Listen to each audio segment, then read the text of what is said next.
Acho que está ok, né? Estamos de volta ao vivo, TV Transamérica, canal 59. A gente estávamos num breve intervalo até a candidata Letícia Lans conseguir entrar aqui para a nossa entrevista. Segunda candidata que estamos entrevistando hoje é a Letícia Lans, que tem 68 anos, é psicanalista, mestre em sociologia, economista, com curso de mestrado em administração. Atuou 30 anos como consultora empresarial na área de planejamento, recursos humanos e formação gerencial. Poeta e pensadora, é autora de diversos livros, tendo publicado O Corpo da Roupa, uma introdução aos estudos transgenerosos. Se tiver errado, depois ela me corrige, como eu li aqui. Primeira obra sobre gênero e transgeneridade, escrita em língua portuguesa, atualmente na sua segunda edição. Entre suas outras publicações estão Eu, Comigo, Aqui e Agora, Muito Prazer em Me Conhecer e Diante de Mim. Casada há 43 anos, 3 filhos e 5 netos. É a primeira mulher trans a concorrer à Prefeitura de Curitiba. De Belo Horizonte, está em Curitiba faz 25 anos. Então, esse é o breve currículo da Letícia. Letícia, seja bem-vinda ao programa Verdade e Expressão aqui na TV Transamérica. Já recebi vários companheiros aí do PSOL, aí, conheço bastante o pessoal do PSOL, e eu peço aí que você, primeiro, por que ser prefeita de Curitiba? Por que você aceitou esse desafio aí, que a gente hoje tem 16 candidatos a prefeito, né? Então, uma corrida aí bem, bem complicada, né? Logicamente que temos o atual prefeito aí, com toda a situação aí que a gente sabe, essa pandemia, e mesmo assim você aceitou esse desafio de ser candidata a prefeita pelo PSOL. Seria impossível não aceitar, não é? Boa noite a você, boa noite a quem está conosco nesse momento. Esse é um convite histórico. Eu sou filha da ditadura. E na ditadura eu era adolescente, podia fazer pouquíssima coisa, e hoje eu posso. A minha geração quase toda está em casa, guardada por Deus, contando viu metal. Mas eu tenho 3 filhos e 5 netos. E sou, como você disse, uma mulher transgênero, a quinta pessoa depois de ninguém na sociedade, apesar de todos os títulos que eu posso oferecer. Então, quando veio o convite do PSOL, eu que sou militante independente do partido desde 2013, já tendo concorrido a um pleito como candidata a deputada federal, eu aceitei. Aceitei para ser candidata do partido, candidata de uma proposta coletivista, candidata de uma proposta que foge à economia de mercado e entra de cabeça na economia do cuidado. Exatamente o cuidado que está nos faltando nesse momento, porque há um excesso de homens brancos, cisgêneros, heterossexuais, querendo dar as cartas nesse planeta. E o que eles têm feito é da pior qualidade. Ao contrário, todos aqueles países que hoje contam com mulheres no comando estão brilhando. Por que não uma mulher transgênera, que já venceu o desafio de mudar de gênero, ajudar uma cidade a mudar o curso da sua história? Letícia, como que você enxerga Curitiba hoje? A gente tem o atual prefeito que ele investiu muito em obras, principalmente na região mais nobre da cidade. Como que você vê Curitiba, essa gestão, e também a periferia da cidade, que a gente sabe que tem muitas carências nessas regiões aí?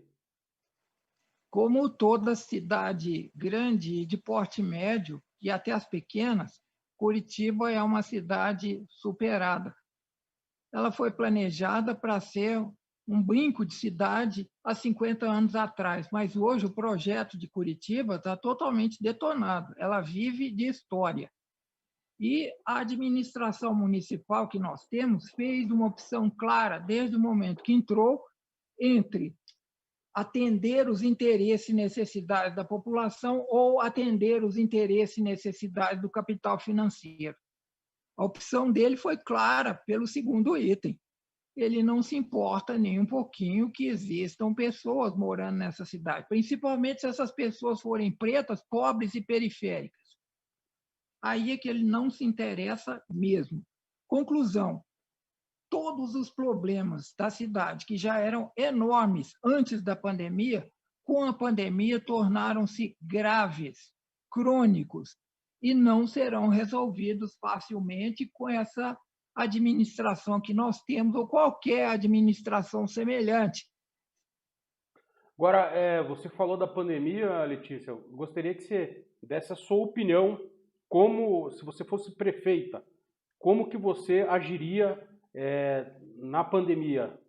A gente teve em Curitiba um processo de abre e fecha, uma confusão aí, o pequeno A comerciante. primeira coisa, a primeira Perdão. coisa, porque eu já teria optado lá no início do meu mandato pelo povo e não pelo capital financeiro.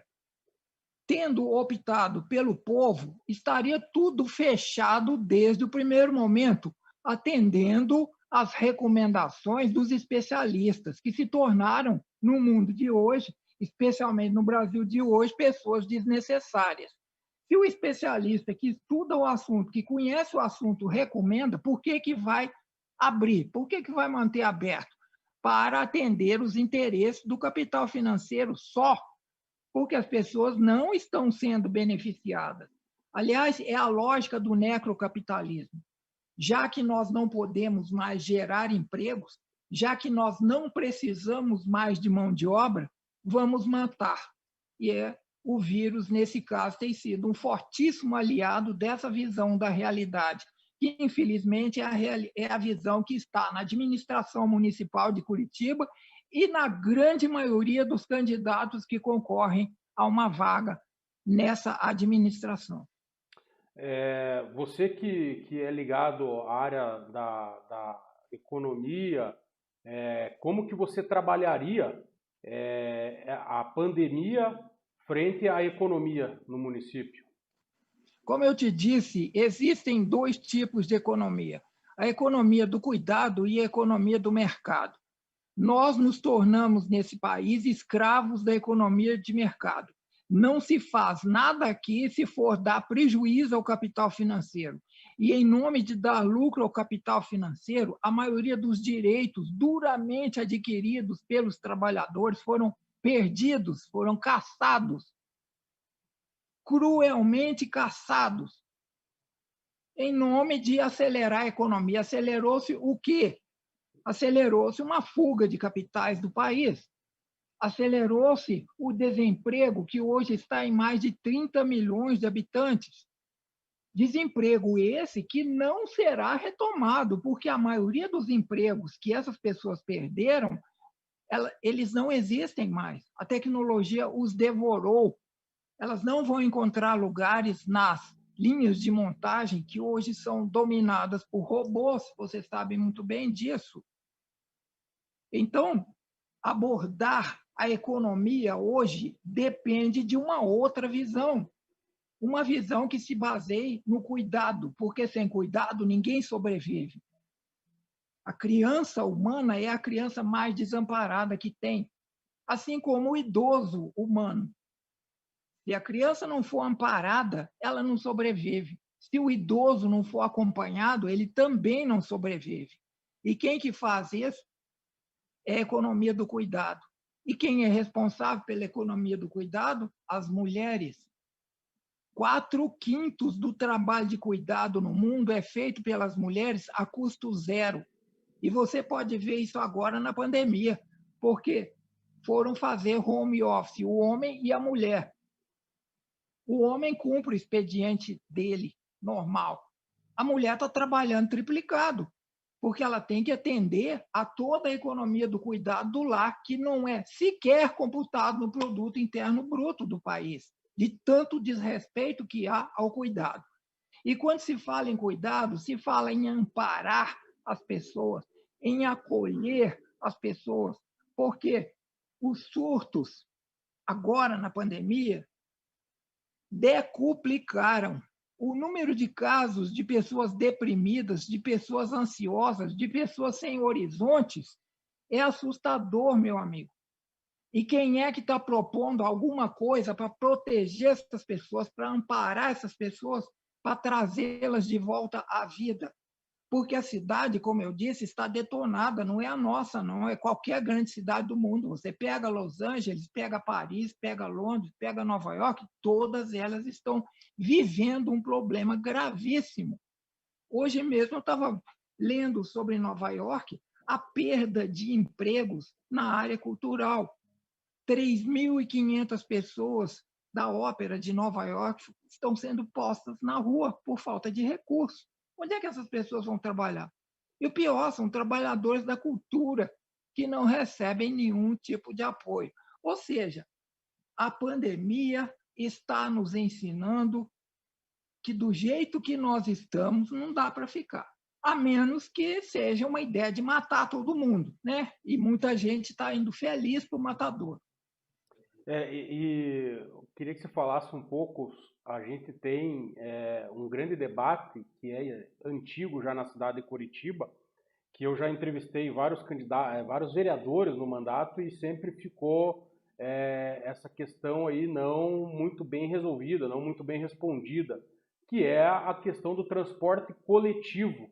Qual que é a sua opinião sobre o transporte coletivo de Curitiba hoje? Totalmente ruim, péssima, péssima. Agora, não é só porque o transporte coletivo é operado tendo em vista apenas o lucro do capital. Não é por isso, não. A cidade está detonada. Não faz sentido você pegar uma massa de trabalhadores de manhã, transportar para outra área da cidade para eles trabalharem e, à noite, fazer o processo inverso. E esse é um público cativo, que não tem outra alternativa. Tanto que nós defendemos aquilo que está na Constituição, que é a tarifa zero, porque o trabalhador não tem obrigação de trabalhar pela falta de planejamento da cidade. Então, transporte urbano para nós é outra ideia. Para começar, núcleos suburbanos que se tornarão aos poucos como novas cidades. Né? No mundo inteiro está sendo chamado de cidade de 15 minutos. É aquela cidade que você chega de bicicleta ou a pé em 15 minutos em qualquer local.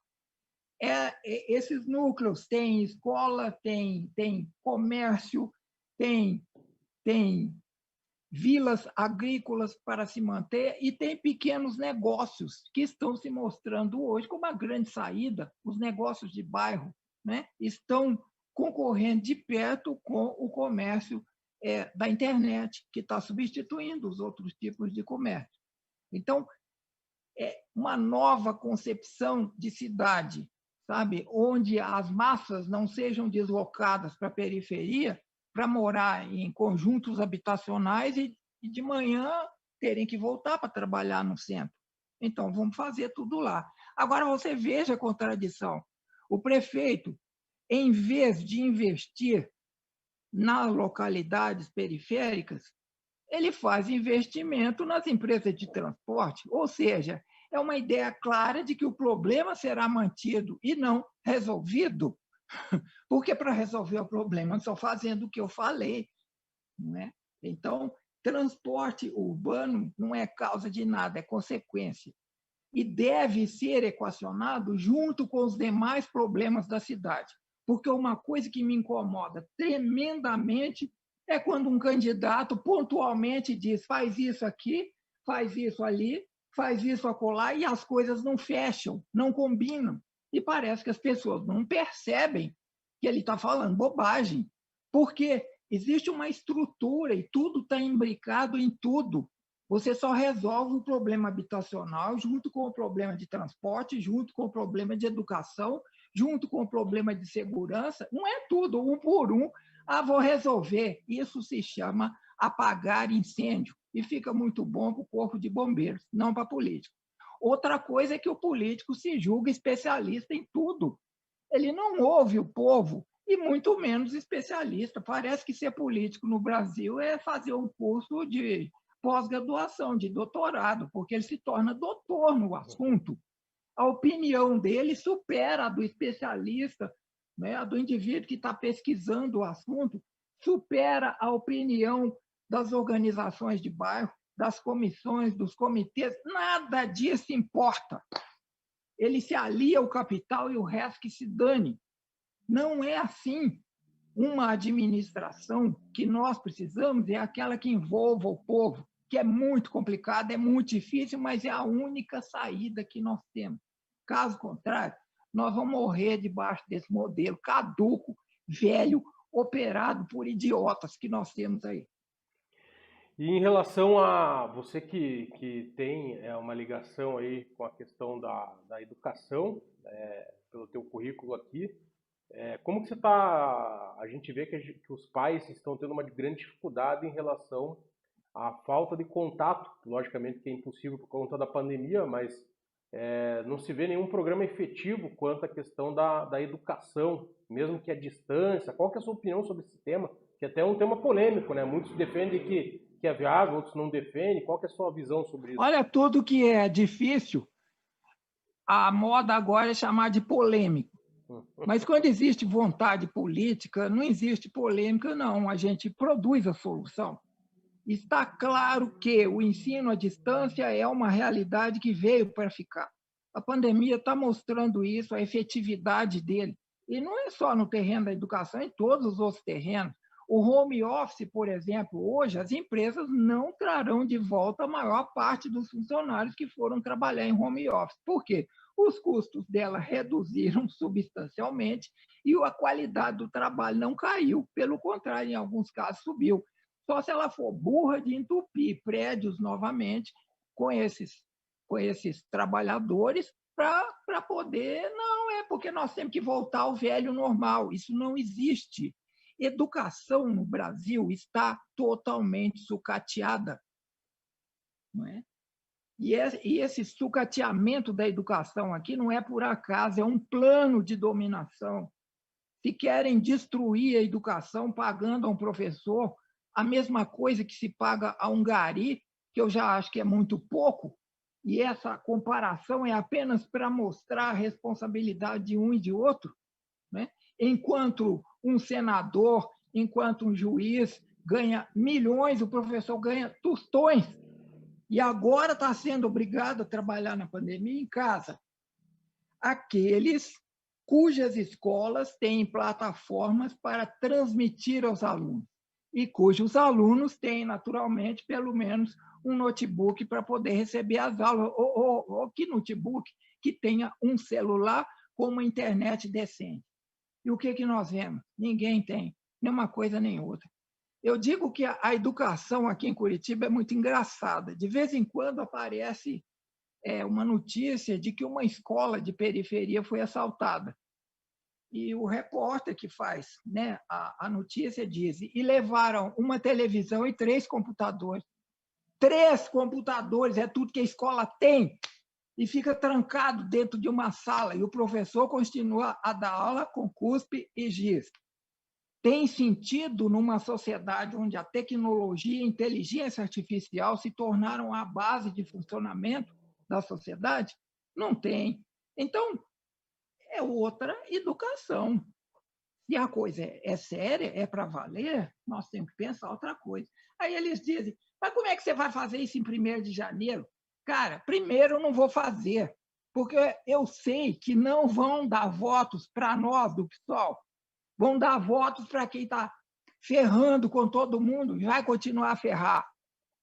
Mas o que eu tenho dito, eu não quero o seu voto, eu quero a sua cabeça, seu coração e suas mãos, de tal maneira que eu não ganho, mas você critique quem está lá, exija que ele faça, porque é necessário fazer.